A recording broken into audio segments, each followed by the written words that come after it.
I just came in out of the shower, and I just saw this. I didn't even check Reddit.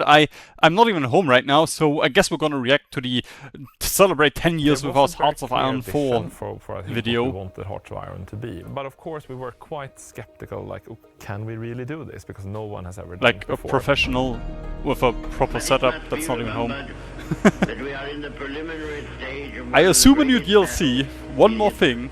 Before we had what we have right now, we were constantly crashing. Once the game was out, all of the reports of things that we couldn't Game catch still crashing started constantly. flooding in. Try to figure out like what is going on, like what are we doing, what am I supposed to be doing? Vi sköt på höften på den tiden. Det här var ju innan Paradox var stort. I just think that's like one of those moments where it's like, oh wow, I'm really working on a huge game. It could have been one of those things where we like gave up.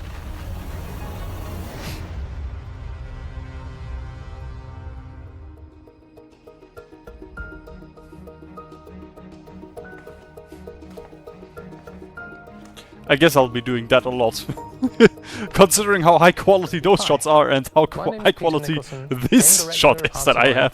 From the days of No Step Back up until very recently. Today marks a tremendous occasion for us here at Paradox. No one could have foreseen 10 years ago how HoI's popularity would endure to carry it to the scale it encompasses today. Yet here we are, surrounded by Good work, 47. myriad developers, supporters, influencers and fans who've traveled with us on that 10-year journey. Let's see where our story began.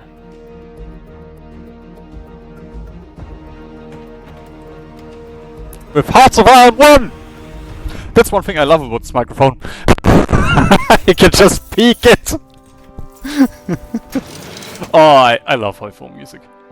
I don't listen to it that much, but honestly, it's so good.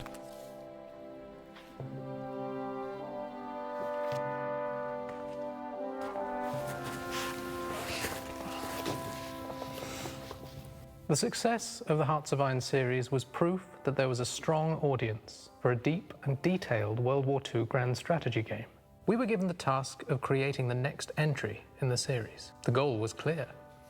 Make HoI3, but better. That effort eventually became what's now known as Hearts of Iron 4. That became known as Darkest... I guess HoI4. The work started in 2013, I think. I remember writing the design during the summer period in the park. The main thing was I wanted to make what is this monkey in the park. I mean, not this. Not this. I wanted to make a Hearts of Iron game for people who did not like Hearts of Iron 3, actually.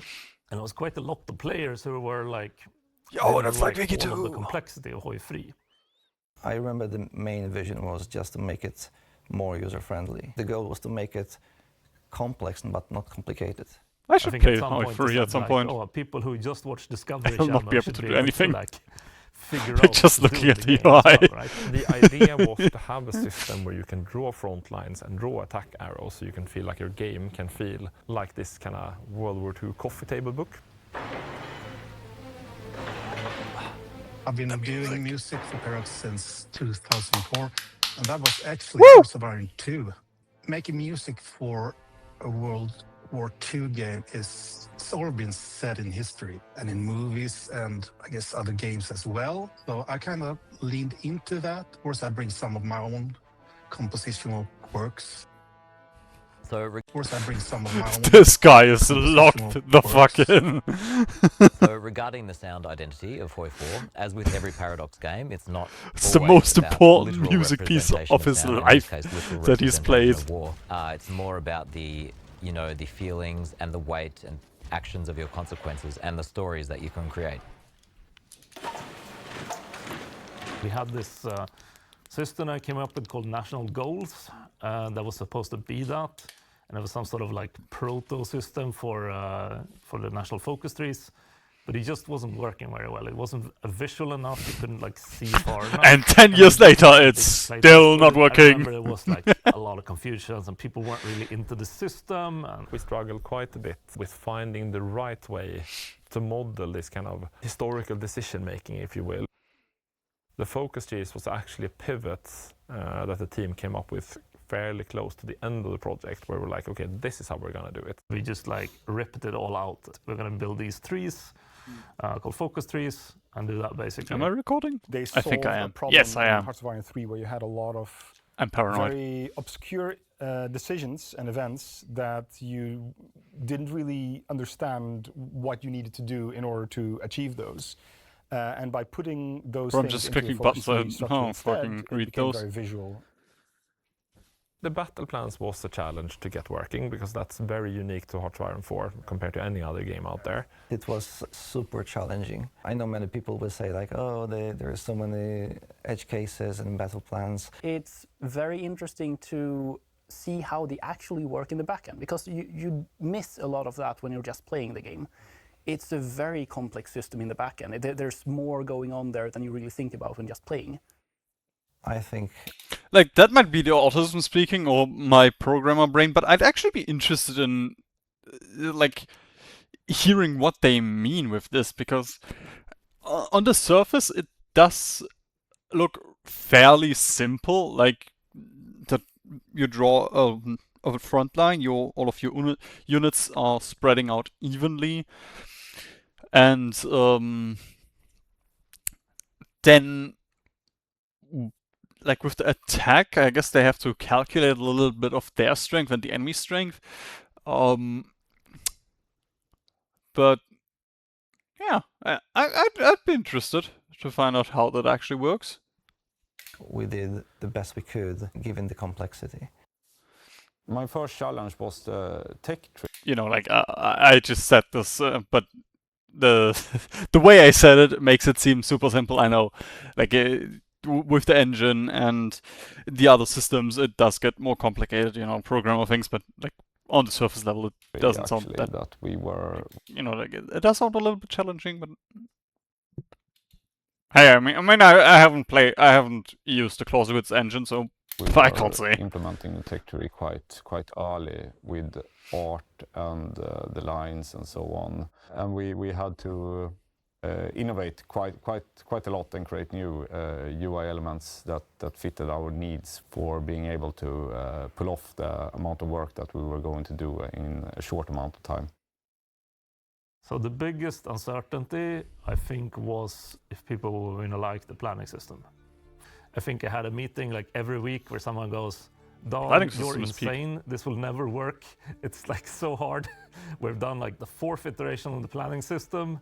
Can we just like not do it?"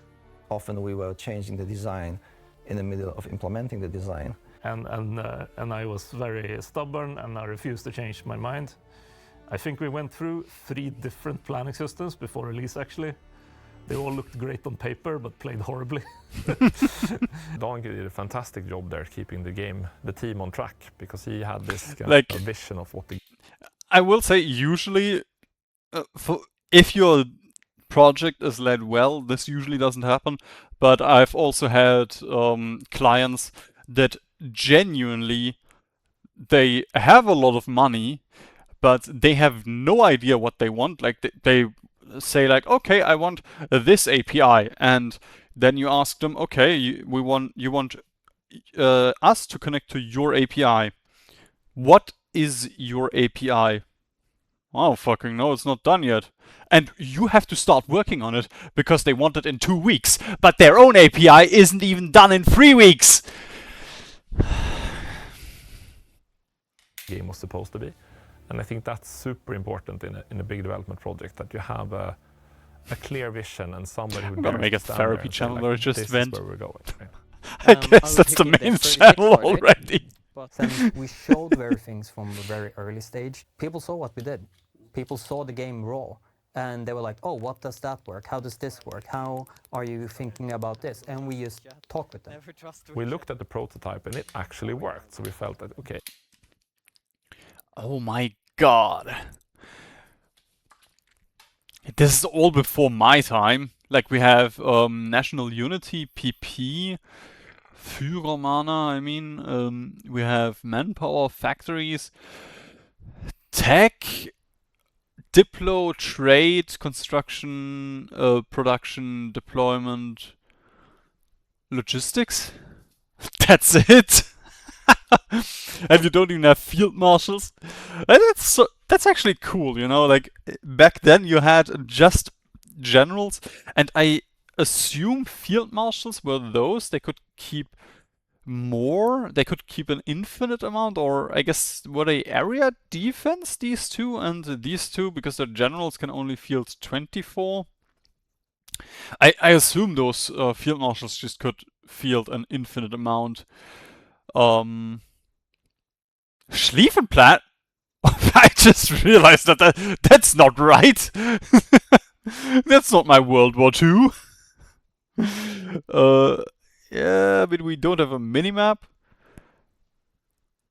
It's actually, like, a lot has changed, but it's kinda neat how little changed as well. You know, like, they had a lot of the systems that they had planned out, they did have a... Is that fucking lumber? And we just talk with them. We looked at the prototype and it actually worked, so we felt that, okay, this could actually work. And then when we added the rest of the game, it turned out to be complete. I'm not sure why they showed them off for this section. That seems so weird. Unless they made a World War I demo. As development progressed, the launch date approached. Features were finalized, content polished, and modest panic was experienced by all. The day finally arrived.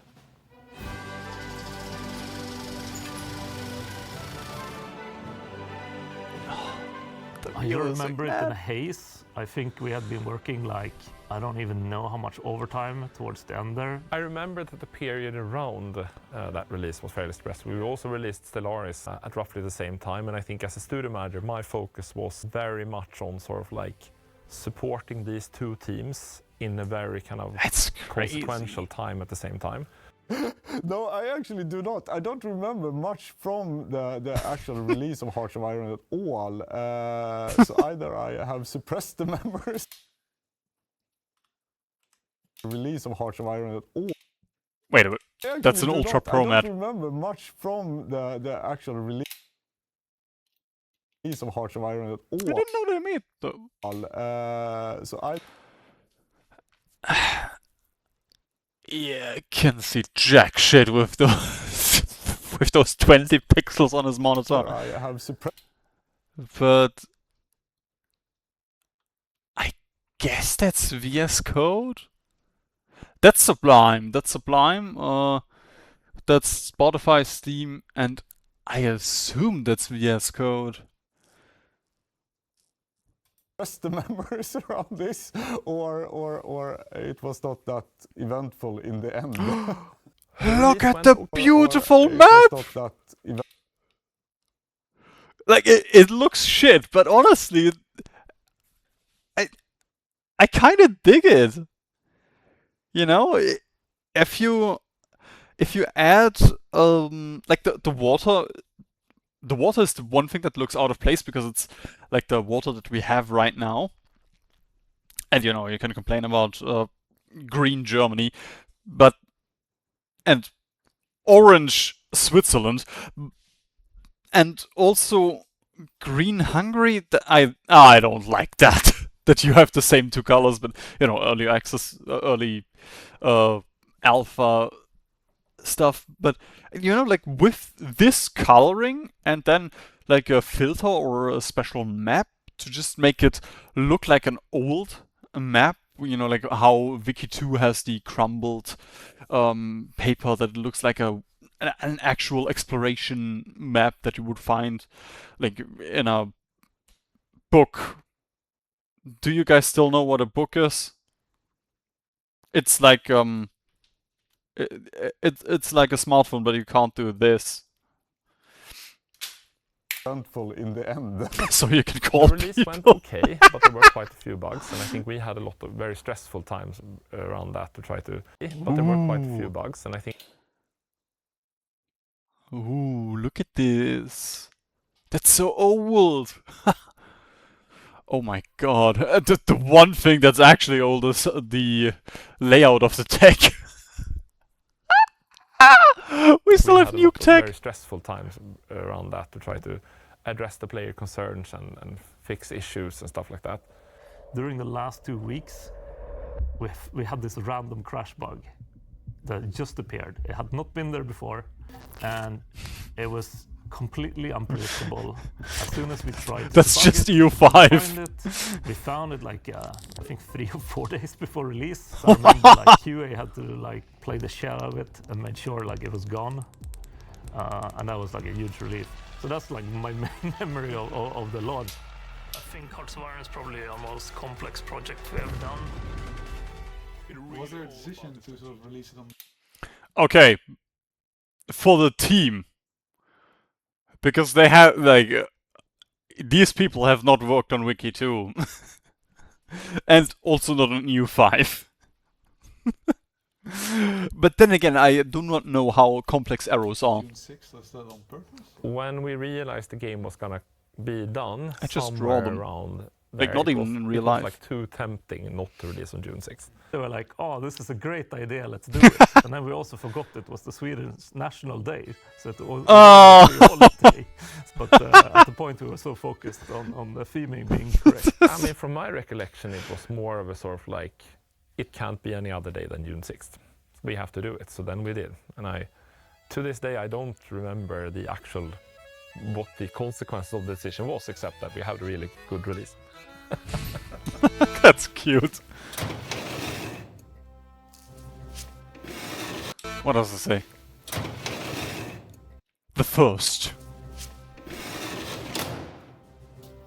Hearts of Iron 4 released to the public on the 6th of The June first game in the Hearts of Iron 2016 series. to critical Hearts of acclaim. Iron 4. The first months were all about feedback, fixes, and for starting to comprehend that this launch might... Months were all about feedback, The first months were all about fixes, feedback, and fixes, music, starting and... to comprehend that this launch might be a game changer, a paradox. We began to look to the I mean, that's future. kind of true. Like, And the it's the first biggest expansion release, Together for Paradox victory. title so far. With All right now. allies by our side, and together we shall find victory. They are cooking with the music. After release, there was a period of like... It's strange that Paradox has such good music in all of their games, in all of their titles, but I don't hear anyone talk about them. Like, I can only assume it's because you spend so much time playing the game that, you know, like, after 200, 300 hours, you turn off the music and turn on your own music.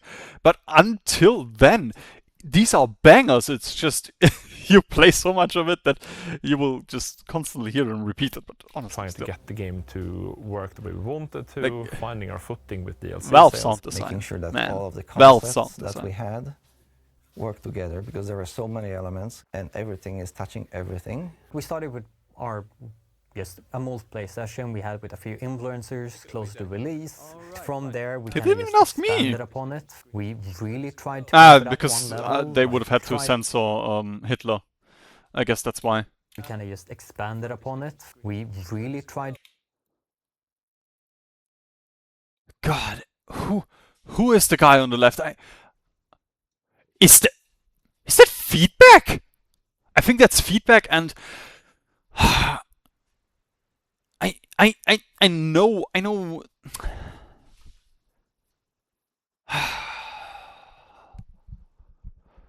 I think he used to make HoI4 content. I don't think he makes HoI4 content anymore. Bro, I don't know who that is. I know who it is, but it's just on the tip of my tongue. To bump it up one level, like try to like, let's see what we can do if we try to make HoI4 esports almost. That is one thing. That's one thing that I do kind of miss in the Paradox titles and a proper esports scene.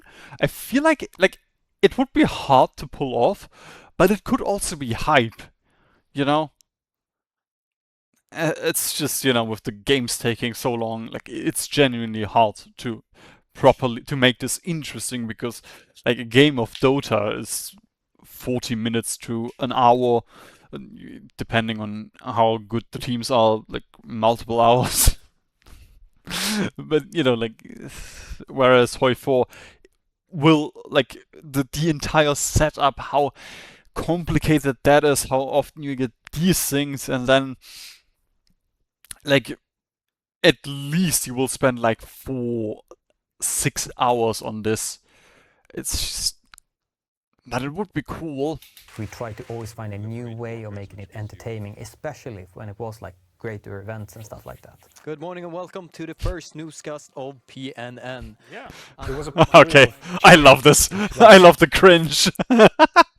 Those are also my favorite Dota tournaments. Like, if it's not that corpo and you can just feel the people behind it, that they're having fun with this. Honestly, the best type of tournament. We're still figuring out how to make the focus trees, what Because at the end of works, the day, and we're all just nerds. We don't have to pretend that we need to wear suits and be super professional. When we released the first DLC, Together for Victory, people basically thought it sucked.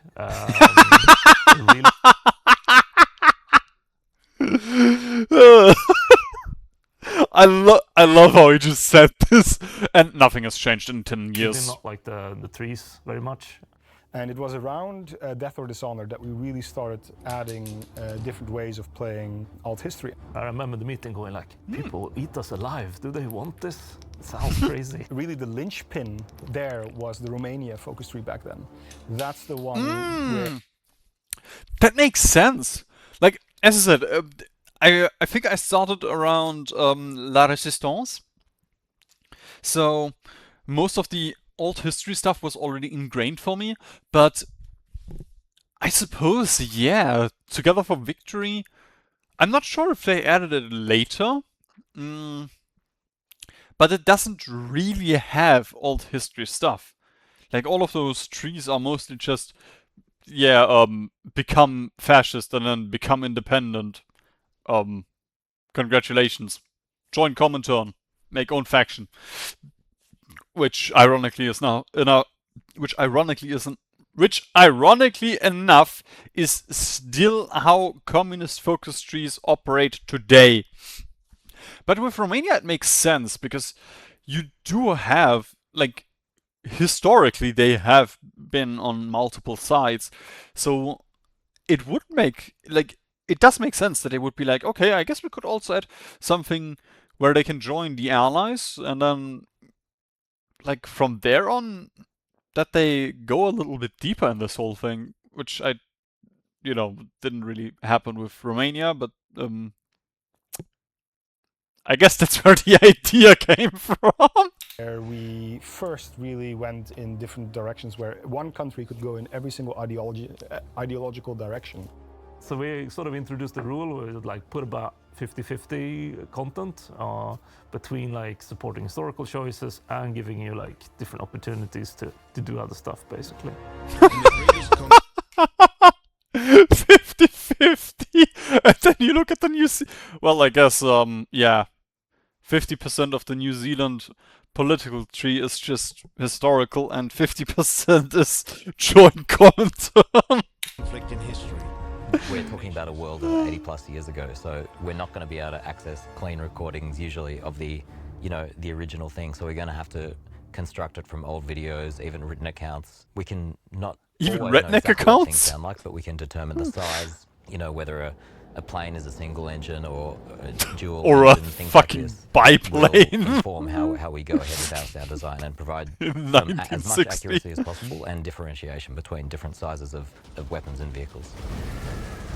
The main sort of path is you're a country, you're prepping for war, and then the war happens and go. It's very hard when you have this kind of sandbox game with the historical setup to have a tutorial that is easy for a new player to take in. 1.8 million views!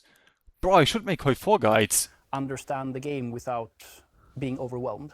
Shouldn't be just like the sheer informational load that we put onto the player shouldn't be too off-putting and scaring them away and just like, oh, what is this? I don't understand. Trying to make it learnable and not too overwhelming. It can still be very dense with information, but they need to serve a purpose.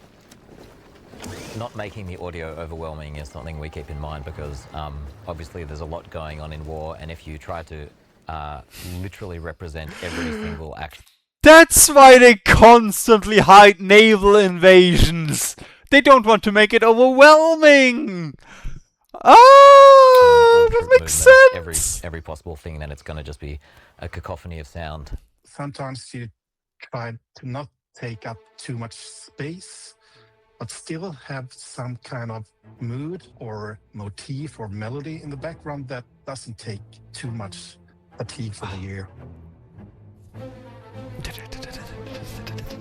I think it's like a part of a few live streams where you really one of my have to favorite get tracks, that honestly. Instant feedback. We showed something off and they immediately said, "Oh, can't you do it this way?"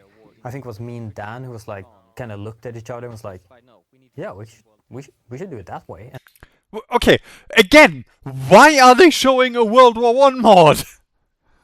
And then we talked about it when walking out to the streaming room, and it's like, yeah, that's a super small thing. Yo, they have OBS in the background, best kinds of feedback, which doesn't make sense. It was a really exciting time as well, because this is the period where we went from, you know, Hearts of Iron 3 was still kind of a niche game, and Hearts of Iron 4 when it released kind of also.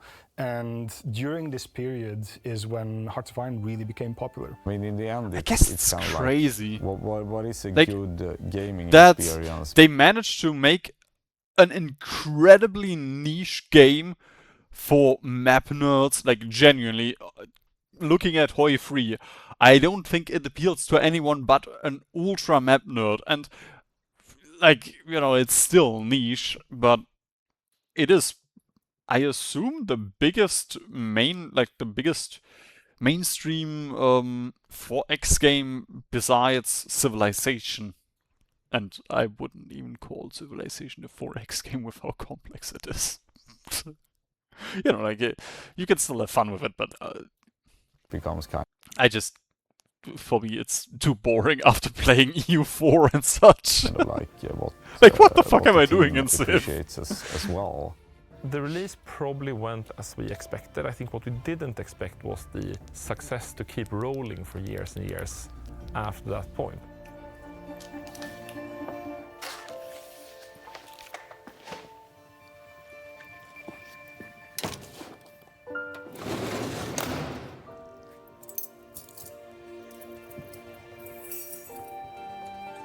Yo, I also have keys. He's just like me.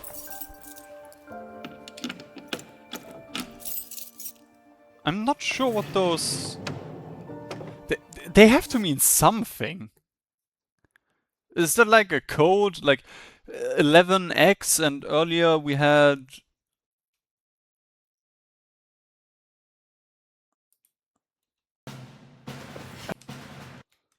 The game, it turned out to be complicated.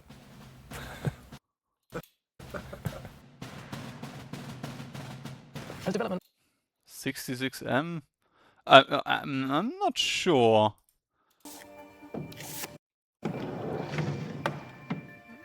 What was that? Yeah, there we go. He opened 11X, and now he opened 99W. That doesn't seem relevant. For me, joining the team was a pretty wild experience. It was a period of a lot of change when Dan handed over the project. We began working on No Step Back almost immediately, which was aiming to be this huge transformative update. And it was a real trial by fire. We did a lot of community outreach while working with No Step Back, precisely because it was changing so much stuff in the core game. And the process for that was effectively just go on social media and talk to everyone directly. That's something we still try to do. I think listening and engaging with the fans on that level is largely responsible for the success we've been lucky to experience. And it's been a great... Well, I guess he did say try. ...together with the fans over the last 5 years. I share the latest news from the front line. Talk about No Step Back, it was a huge challenge Still, in many ways. best DLC. Maybe less on the practical development side and more on like the human side. Best DLC that and we were also kind of maybe every single Paradox game has ever received, honestly. in the middle of doing the supply system, which was a huge undertaking. The previous supply system was very simplistic, but with the new supply system that we had, much more sort of high resolution on the map where you had supply and where you didn't have supply. Suddenly it mattered. It was a lot of stuff to cover. Like there was a lot of bugs that we needed to address. But I think also it added a lot to the depth of the game. It's a very complex feature to work with. I think the outcome of it was the only really thing, nice. like logically, railroads should take longer than building supply hubs. I'm not sure if I would prefer it if it was this way. Like this way, like the way it's right now, you snipe supply hubs. Otherwise, you would snipe railroads, and I'm not sure if it would change anything about the game realistically. If you're invading the Soviet Union, because in order to put a supply hub on the front line, you still have to build the railroads. I guess the way it works right now is better, because you would have to build the railroads most of the time anyway, but this way, if you get an unconnected supply hub, you can still connect the railroads. But yeah, the only thing is, like, if you're pushing along a long railroad, it doesn't. I guess I'd have to play a mod to actually form a proper opinion on that. But Peter came in, so we were able to support each other really well, because I kind of like was actually, that is the only thing that's bad about this DLC, the Soviet Focus 3 ahistorical. Apart from that, Poland is fire. Although I guess it's like Poland, I think, is the free DLC that came with no step back. Poland, United and Ready. Then the Estonia or the Baltic trees, they are fire. Soviet Union is fire. The supply system is fire. It's just the Soviet Union alt history tree is just bad, which makes sense. It's like logically it shouldn't be strong. It's just yeah, having a proper Berlin-Moscow axis would be fun, and also democratic Russia. But I guess not even in this made-up game, Russia can get democracy. Of their game directorship to him during the period. If you try to make a democratic Russia Focus 3, Paradox will actually come and assassinate you directly. The transition between different game directors was really interesting. They have very different ways of working, even though in the end they are very much aligned on the actual end goals. We were also like hitting COVID, and the problem with COVID we were hitting COVID, bro. We had to do remote work, and remote work sucks. Working under COVID was definitely I fucking disagree. For many of us. Making games is a super collaborative. I just love doing this, man. That just doesn't work because I ought to hear myself. Daily contact. It was quite interesting just because you could see fucked. how everyone would make their best to actually adjust to the new situation. We lost a majority of the team during that time period. Actually, it was quite bad. It was also quite hard, like working with all of these new people that you have seen on cameras, but you haven't seen them in person. And that was very, very taxing on a lot of us. But the good part of that story is that No Step Back turned out really, really popular. So it was a very nice morale booster for. So we need COVID too. And I'm also very happy that we actually focused to get a good Hearts of Iron DLC again. As well, it could have been one of those things where we like gave up. When it released, that was also gradually when we were slowly but surely also coming back to the office and actually just working together closely again. Coming back from COVID, like the first months that we could finally meet here's a YouTube everyone, flag. all the new recruits and all that. He's more important than everyone's me. mood was so high and so willing to hang out. Like, oh, let's have a chat, let's hang out. It was really, really cool. A thing that is really significant for the Hearts of Iron team, I think, is that the #1 commitment is to the game. No matter what happens, people really want to see that vision and that idea come to life. And I think that's really what keeps everyone at Paradox motivated through good times and bad. We've always had an open design philosophy. Some might call it chaotic. The team is small by industry standards, and this is actually by design.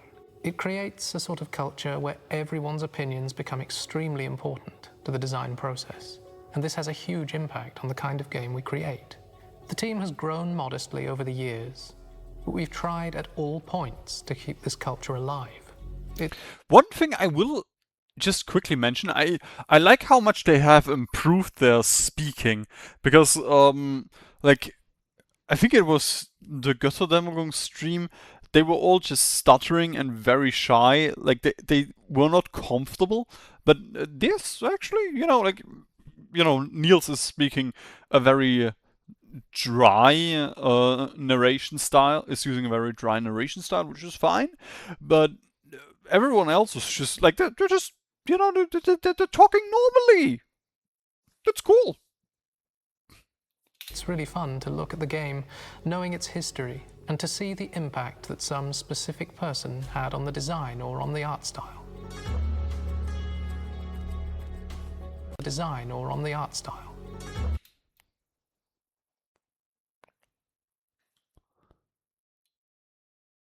Are those? I guess those are Götterdämmerung placeholder loading screens.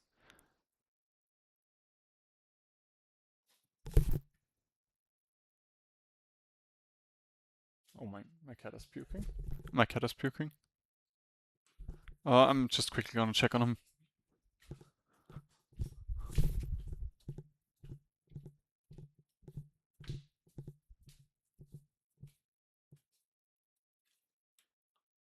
Ellie?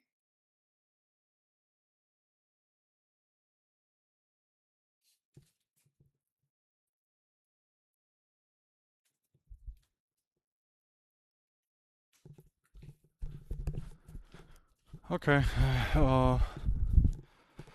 Actually, yeah. Sorry. I'm just gonna properly check.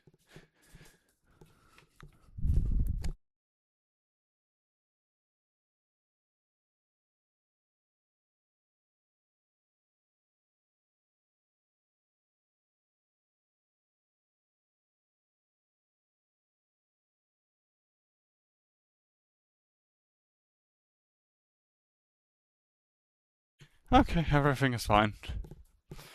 Sorry, I'm not gonna edit it out. You guys know how to press forward or when I took over from Thomas Johansson, the studio was about 25 people working on Hearts of Iron. So it's a fairly small team, but we've had some greater ambitions with the content we produce. So the team is now quite a bit larger. We're 34 people working on Hearts of Iron. 34. The main things to keep in mind always for us as content designers is what is the goal I want to achieve? What is how do I want this content to perform? What is the story I want to tell? When I approach a focus tree, I first of all think, what would I like to do with this? What if I was, well, as a player, what would I like to do as Belgium? There is a lot of potential interactions. The game is of a big proportion. We have so much content, we have so many mechanics. And now every time we think about adding anything, we need to definitely think how it will interact with the rest of the content. And how to best put forth like the necessary information that the player needs, or just what is the most interesting part of a system. Sometimes on the paper, feature can, sound cool and looks cool, but then it translates slightly different in the game. It's very important that you keep in mind how players will see the art in the game. So focusing a lot on things like readability, like highlighting certain things. As an artist, you're never completely happy with anything. You're always like, this could have been a bit better, but I really like the monuments. I think it's really fun that they're destructible as well. Cute. There was brilliant animations of the, Eiffel Tower and Big Ben getting destroyed. And instead of just doing a generic explosion sound, I thought I'm really going to get into the Big Ben ones. I couldn't use the original recording, but I found out what the melody of the chimes were and basically timed it to the explosions. So you sort of have a Big Ben chiming. Oh, that's cute. A lot of discordant bells as it falls over. think that's really cool. It's a bit of a shame that you don't pay attention to stuff like that, because like the raids on those buildings aren't that important, but that's cute, man. You might I not like always it. catch, but when you see it happening, it's kind of fun. You know, sabotage some local buildings. One of the funniest parts for me is making a request, drawing, like mocking up some sort of sticky figures with a flag, with a weapon, whatever, and then seeing that turning into a very cool focus icon. It's really interesting how it turns from really like child drawing to an actual full-fleshed art, serious art. Awakes in the east. Put an end to division as a united front. The focus trees, I think, are the biggest asset, but then they can also be the biggest challenge. They are quite big. Usually it takes a content designer almost a year to make an entire focus tree. I'm not sure that HoI4 will keep focus trees. I guess they will, because they're super popular. Militarily, politically, economically. But they're also the biggest issue with HoI4 in my opinion. I got an interesting piece of feedback once on the audio. We had to have like different like raid, success, failure, blah, blah, blah. And it was just like one sound fits all raids. And then so I did like raid success was like, yeah, like some other, then yeah. And then it got applied to nuclear raids, and they're like, there was player feedback like, not sure if celebration appropriate for nuclear raids. And I was like, yeah, I don't know if we can joke about nuclear stuff right now. One of the random things was that we actually recorded some of the music with a German orchestra in Berlin, and I thought it was quite beautiful. It is really cool that you might end up creating something that might be memorable to people. I think that's probably... Sorry, I just love the HoI4 music. Really. I kind of feel quite fortunate to be the composer for much of the music in HoI4, and it's in Australia 4. He's the composer of the music in Australia 4, not 1. Not OG Australia, which I guess Australia 2 is New Zealand. Australia 3 is like New Guinea. Australia 4 is the Philippines?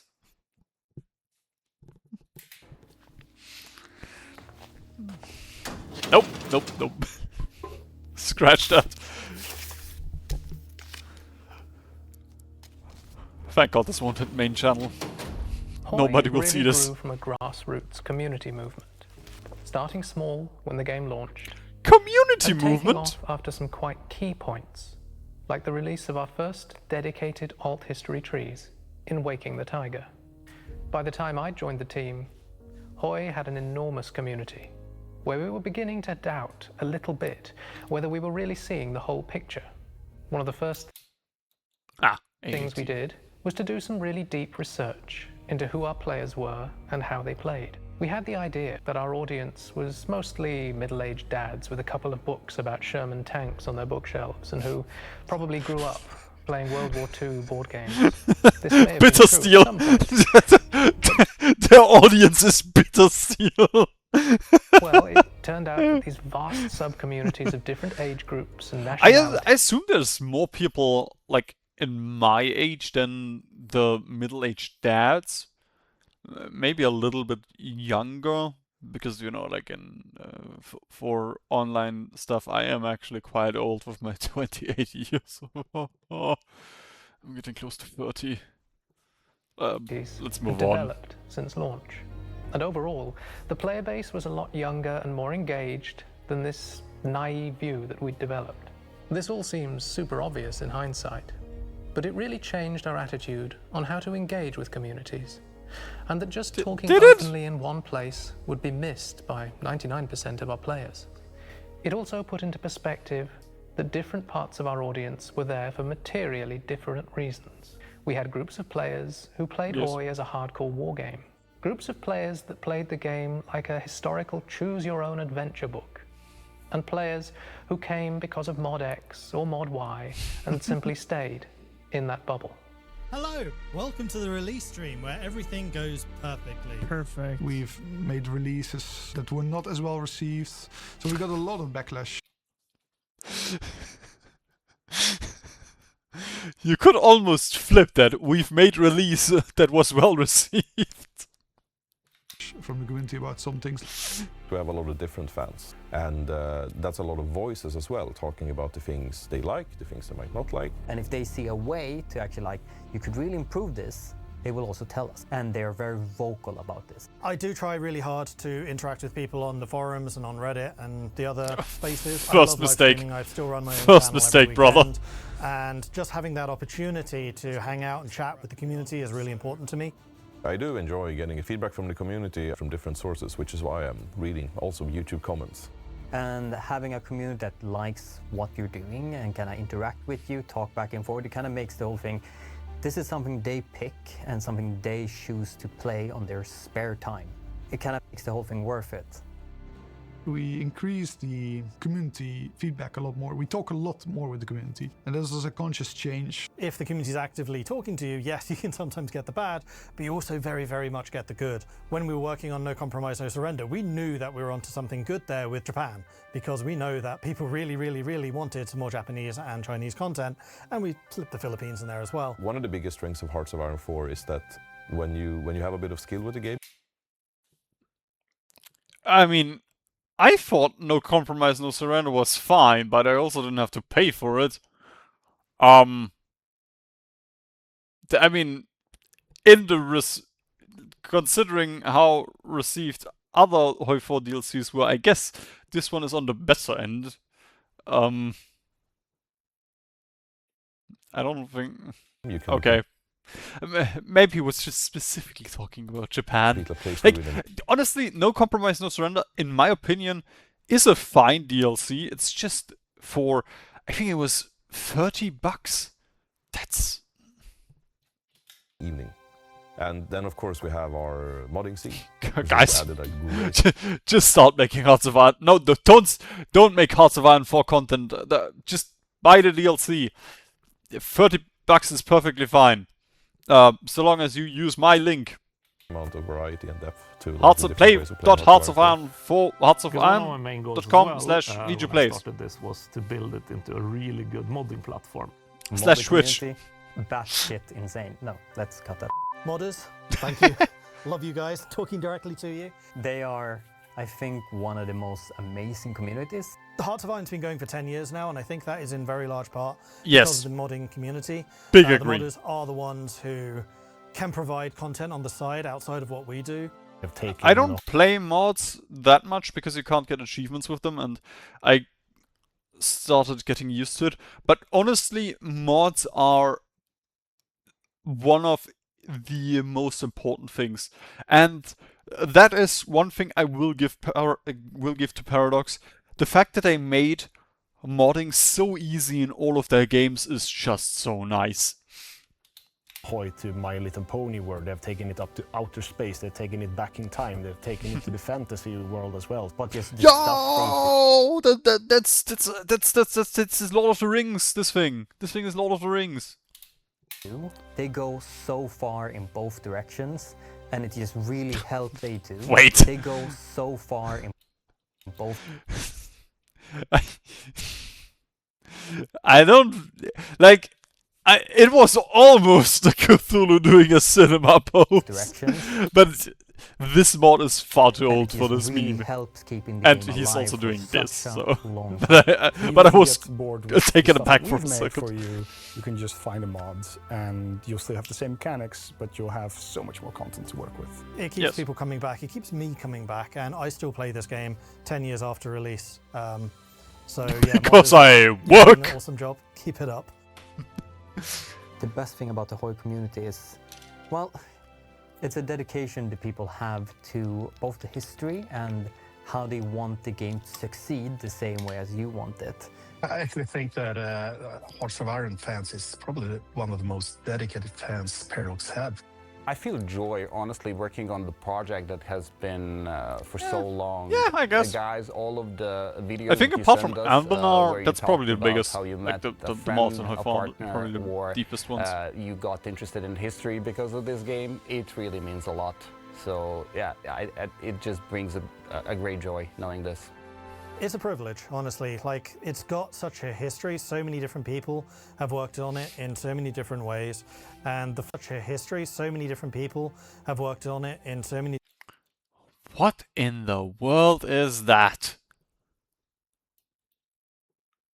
Oh, that's a chair. different ways. And the fact that it still has the popularity and the... Wait, is it Stack Overflow?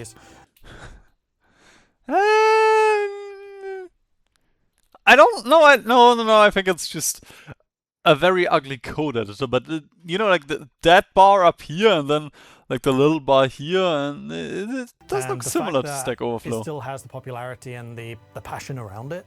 Inspires us to continue with that heritage. Like, may it live for another 10 years. He also has a YouTube flag. What the fuck? I should just join Paradox. That would be much simpler than doing what I'm doing right now to get to 100k. One of the strangest things to me is that I'm sitting here 10 years after launch.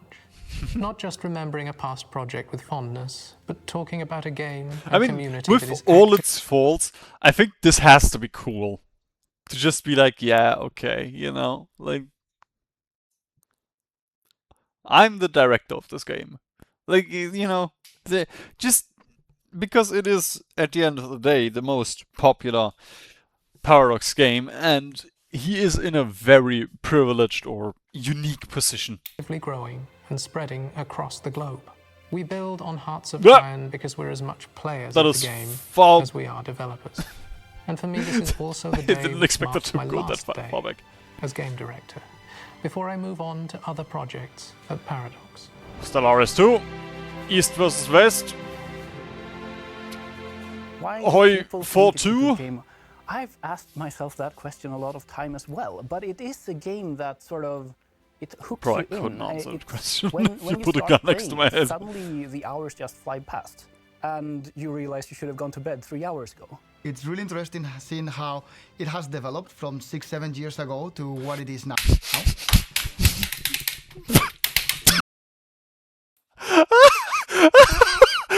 No, I did not just turn off the recording!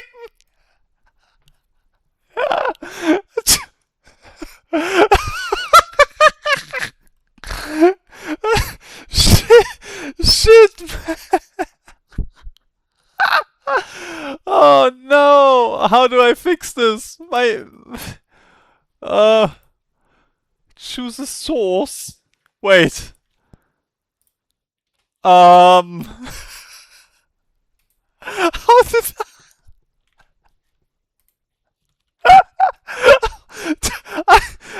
what? How did I open Logitech that's open on a different desktop? Oh fuck, I'll have to edit something here.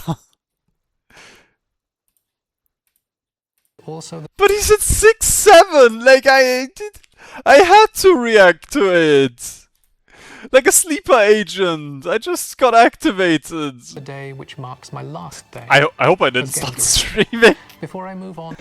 myself, and you realize you should have gone to bed 3 hours ago. It's really interesting seeing how it has developed from 6-7 years ago to what it is now, and what it was at release as well. Like, you can compare and you can see how every single aspect, and what it was at release as well. Like, you can compare and you can see how every single aspect of the game has been evolving. Like, this depth in the game that is, I think, no other game really comes close at all. As a game designer, I just love Vicky the 2? thinking about the experience it will create. Hearts of Iron has Sorry. been a I know it's over. part of my life, I think. I should just working move life, on. At least. I've been at Paradox almost 19 years. It's really heartwarming to see Holy people, shit, like, I'm not even 19 like in a years game that old. you poured so much of your soul into. Like I said, right, I don't remember what the vision was, but I think it shouldn't have been anything different from what it is now, because I think now it's probably the best game we've ever made, to be honest.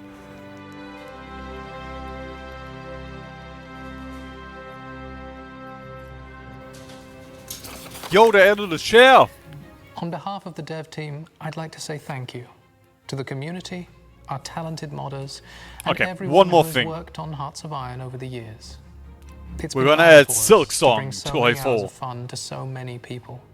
Yet, with plenty more in store for Hearts of Iron, and having heard from those who built it, as well as those who, Bro, like he is myself, so bold. took the next step for HoI, it's time to hear from those who'll be taking on the future of the game. I can't wait to get bold myself. Like, honestly. Just... My hair is still wet from the shower I took.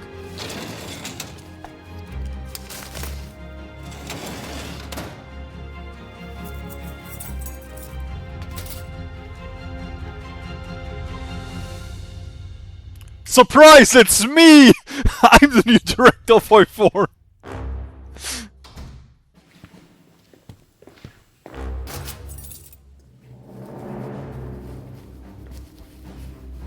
Ooh, he got hair. Hello everyone, my name is Laszlo, but some of you might know me by the Paradox alias Batya, which I go by in our community. I've been at Paradox for several years now, but starting last year I actually took up the role of lead game designer on the HoI team, so I could take a bunch of responsibilities over from Peter. This change has been happening under the guidance from the old guard, specifically Dan and Peter, but it's time to change the guard, so to speak, and for me to take up the mantle. There must always be a HoI4 director! As you might expect, the team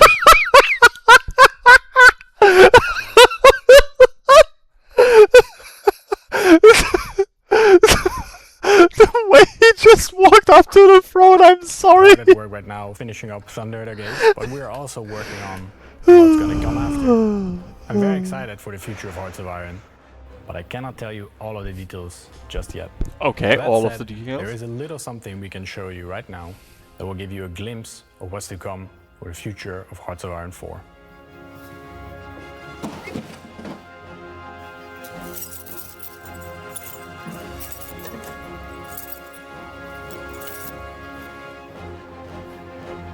Is it more focus trees?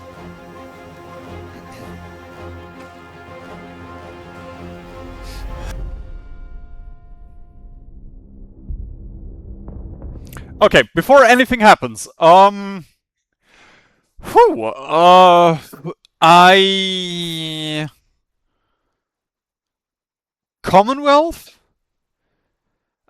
Like, I think France probably needs an update the most right now, US, and then UK, but with US I could see some come, like Canada, US, Mexico, but France, I don't think they would rework La Resistance again, but that would make sense.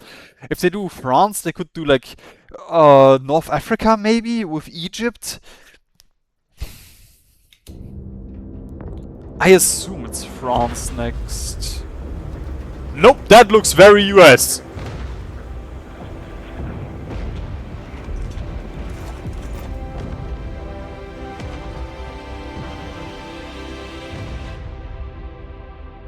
We're adding paratroopers. Okay, but yeah, that is probably like a US update.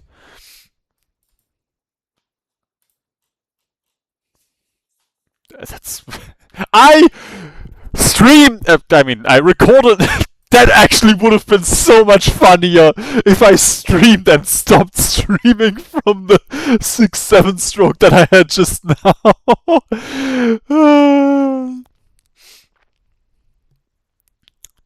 Yeah, I mean, something like that makes the most sense. But I would have. I guess they only said a little bit of an update. I would have liked to get some proper info here, but yeah, I guess I guess this will have to do. We'll have to wait. I genuinely like the one thing is they didn't really make a big deal out of it when they put the announcement in a dev diary I think yesterday or 2 days ago. So my hopes weren't that high, but I also was like, okay, maybe they just want to announce the DLC like that and release it. And I assume the next DLC will release in fall. Oh well. I guess we're gonna have to enjoy Thunder at our gates a little while longer. We don't get a new DLC now.